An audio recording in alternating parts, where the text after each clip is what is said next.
మీ business ఏదైనా మీ ఊర్లో promotion చేయాలంటే అది సుమన్ టీవీతోనే సాధ్యం. ఇప్పుడే సంప్రదించండి.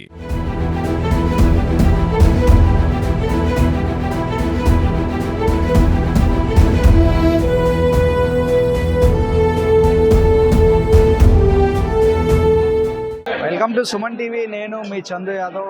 నేపాల్ వెళ్ళి తీర్థయాత్రలు కానీ వెళ్ళి అక్కడ జరిగిన పరిస్థితుల నేపథ్యంలో బిక్కుమంటూ ఉన్న వారికి ఒక్కసారిగా ప్రభుత్వం నుంచి నారా లోకేష్ నుంచి ఫోన్ రాగానే ఒక్కసారిగా వీరికి కొన్నంత ధైర్యం వచ్చింది. అయితే అక్కడ ఉన్న పరిస్థితుల నేపథ్యంలో వీరింత త్వరగా వస్తారని అనుకున్నారా, లేదా అక్కడున్న అనుభవాలు వీరిని అడిగి తెలుసుకునే ప్రయత్నం చేద్దాం. ప్రస్తుతం విజయనగర వాసులు మన దగ్గర ఉన్నారు. సో ఈరోజు ఎయిర్పోర్ట్కి అయితే వీరందరినీ ఒక స్పెషల్ ఫ్లైట్ కాట్మండ్ నుంచి స్పెషల్ ఫ్లైట్ ద్వారా వీళ్ళందరినీ కూడా విశాఖ ఎయిర్పోర్ట్కి తీసుకురావడం జరిగింది. ఇక్కడ కొంతమంది విజయనగర ప్రాంత వాసులు ఉన్నారు. వారిని అడిగి మరిన్ని విషయాలు తెలుసుకునే ప్రయత్నం చేద్దాం. దేవురమ్మ, విజయనగరం నియోజకవర్గం, విజయనగరం జిల్లా. నేపాల్ వెళ్ళారు, అక్కడ పరిస్థితులు ఎట్లా ఉన్నాయమ్మా?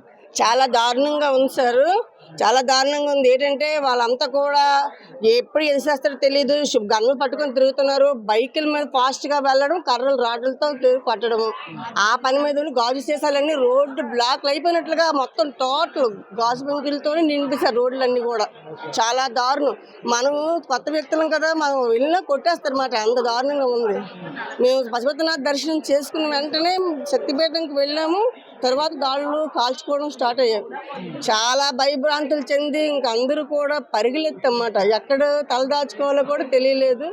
అక్కడ మనకి మరి ఆ కాట్మండ్ వాస్తవ్యులు రాయులు పట్ల రాయలని వాళ్ళు కొంచెం ఆశ్రయం ఇచ్చారు.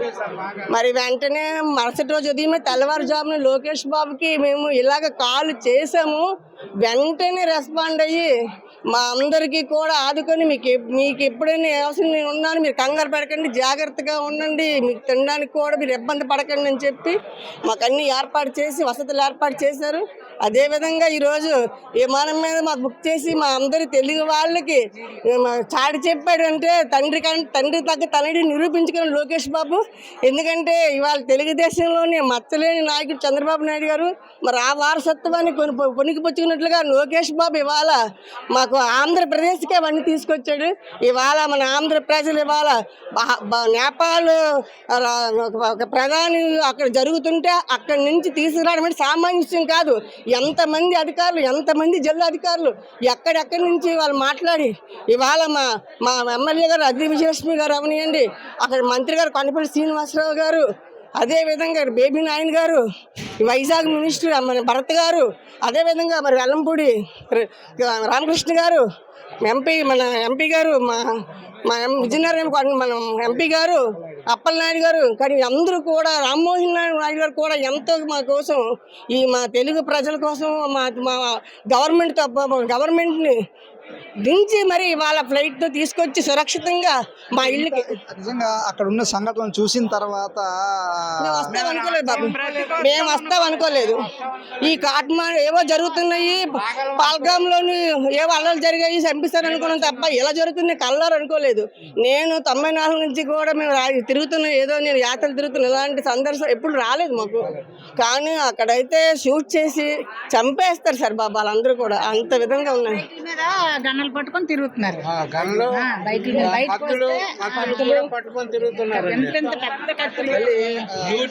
జరిగిన సిచ్యువేషన్ చూసిన తర్వాత మనం వైజాగ్ అసలు వెళ్తాము, మనం విజయనగరం వెళ్తాము అదైతే అనుకోలేదండి, నమ్మకోలేదు.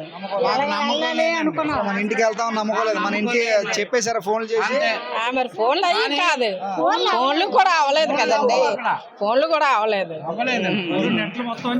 బ్యాన్ చేశారండి. కానీ అక్కడి నుంచి మేము వస్తామో రామో అనుకున్నామండి. కానీ లోకేష్ బాబు గారు మంచి ఇనిషియేటివ్ తీసుకొని మా అందరికీ బాగా హెల్ప్ చేశారు. ఇమీడియట్ రెస్పాన్స్ చేసి ఇక్కడ కలెక్టర్ని అందరిని, ఎమ్మెల్యే గారిని అందరినీ రెస్పాన్స్ చేసి బాగా మమ్మల్ని అందరినీ ఆదుకున్నారండి. మేము 81 మంది అండి మా గ్రూపు. ఆ లాడ్జీ అతను మటుకు మాకు బాగా సేవ్ చేశారండి. ఆ లాడ్జీ అతను మటుకు బాగా హెల్ప్ చేసి మా కోఆపరేట్ చేశారు. మీరు అందరూ లోన్ ఉండండి, మీరు అన్నాళ్ళున్నా పర్లేదు అని ఆయన భరోసా మాకు ఇచ్చారు. అక్కడ మినిస్టర్లని చంపేస్తున్నారు, ఆ, మినిస్టర్ని రాజకీయ నాయకులు అందరినీ చంపేస్తున్నారు. వాళ్ళతో కంపేర్ చేసుకుంటే మనం చాలా చిన్న. అటువంటి పరిస్థితుల్లో మనం బతికి వైజాగ్ మనం స్వస్థలం విజయనగరం వెళ్తామని అనుకున్నాం. అనుకోలేదు మేము అసలు ఎట్టి పరిస్థితుల్లో వెళ్ళగలవా లేదని అన్ని రోడ్స్ అన్ని బ్లాక్ చేస్తారండి. రోడ్స్ అన్ని కూడా బ్లాక్ చేసి మంటలు పెట్టేశారండి టైర్లు. ఆ ఢిల్లీ బజార్ అని ఉందండి, మొత్తం లూటీ చేస్తారండి ఢిల్లీ బజార్.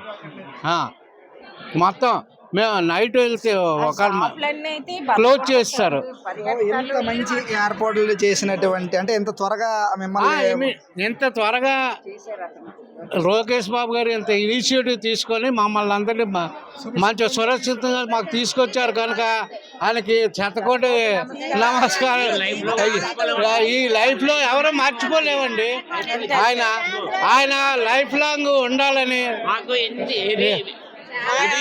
జై జై లోకేష్ బాబు, జై జై లోకేష్ బాబు, జై జై చంద్రబాబు నాయుడు, జై జై తెలుగుదేశం. సో నువ్వు చెప్పు పెద్దమ్మ.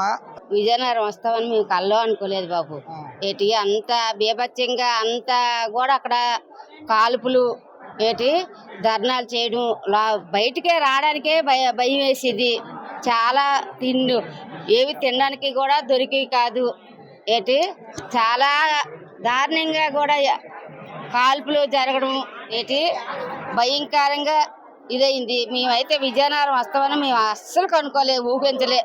మమ్మల్ని ఇలా కాపాడి తీసుకొచ్చినందుకు లోకేష్ బాబుకి ధన్యవాదాలు, చంద్రబాబు నాయుడుకి ధన్యవాదాలు, పెద్ద అందరికీ కూడా మా హృదయపూర్ణంగా ధన్యవాదాలు. ఏంటి మాకైతే మాత్రం మేము బ్రతికొస్తామని మాత్రం అనుకోలేదు బాబు. ఎందుకంటే ఏ క్షణం ఏది జరుగుతుందని కూడా మేము అసలు ఊహించలేకపోయాం. ఎందుకంటే మాకున్న ఇక్కడ అందరూ కూడా సహకరించారు. అక్కడ ఏ విధంగా మేము వెళ్ళాలో అర్థమైన రోడ్ల మీద రక్తపాతాలు, షూట్ చేసుకోవడాలు. మాకైతే ఇంకా మా పిల్లలు విడిచిపెట్టి మేము వెళ్ళాము. మేము అసలు రాలేమని కూడా మేము ఊహించిన పరిస్థితి మేము అయిపోయాం బాబు. ఇవాళ తెలుగుదేశం అధినేత మా చంద్రబాబుకి, మా లోకేష్ బాబుకి కూడా హృదయపూర్వక ధన్యవాదాలు తెలియజేసుకుంటున్నాము. ఎందుకంటే ఆయనకి ఎప్పుడు కూడా నూరేళ్ళు ఉండి ఇవాళ ఆంధ్ర రాష్ట్రానికి అతనికి పరిపాలించే విధంగా చేయండి బాబు. ఎందుకంటే ఆయన ఇవాళ రాష్ట్రానికి నాయకుడు ఉండాలి, అవసరం.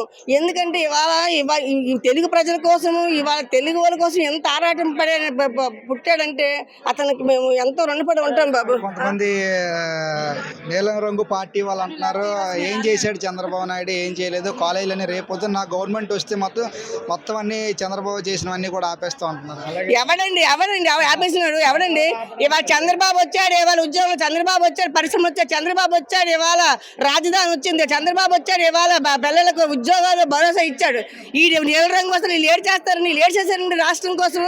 ఇవాళ చంద్రబాబు ఇవాళ వచ్చాడు, రాష్ట్రంలోని ఎన్ని ప్రభుత్వ పథకాలు తీసుకొచ్చాడు, ప్రజలను ఎంత ముందుకు తీసుకెళ్తున్నాడో వాళ్ళు కళ్ళు నెత్తిమే పెట్టుకొని చూస్తున్నారండి. ఎలా చూస్తున్నారో వాళ్ళు తెలియటం లేదా? ప్రజలు చూస్తున్నారు, ఏం చేస్తున్నారు, ఏం చేయాలి, ప్రతిదీ ప్రజలకు తెలుసు. ప్రజాస్వామ్యంలోని ప్రతి ఒక్కరు కూడా ప్రశ్నించే హక్కు ఉంది. చంద్రబాబు నాయుడు ఏం చేస్తున్నారు, గత పాలకులు ఏం చేస్తారు, ఈ పాలకులు ఏం చేస్తున్నారు అనేది ప్రతి ఒక్కరు కూడా పరిశీలిస్తున్నారు బాబు. తప్పకుండా ప్రజలు బుద్ధి చెప్పిన వాళ్ళకి బుద్ధి రాదు, ఏదో ఒక విమర్శలు వేస్తూనే ఉంటారు, చేస్తున్న వాళ్ళు ఎప్పుడు కూడా తిరుగుతూనే ఉంటారు.